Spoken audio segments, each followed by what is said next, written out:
siku moja, ni kwa siku moja mambo yote yalibadilika.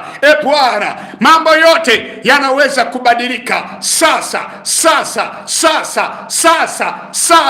hatima yake inapoingia ndani yake. Bwana, kila kitu chaweza kubadilika. Hatima yake inapofunuliwa ndani yake, kila kitu chaweza kubadilika, chaweza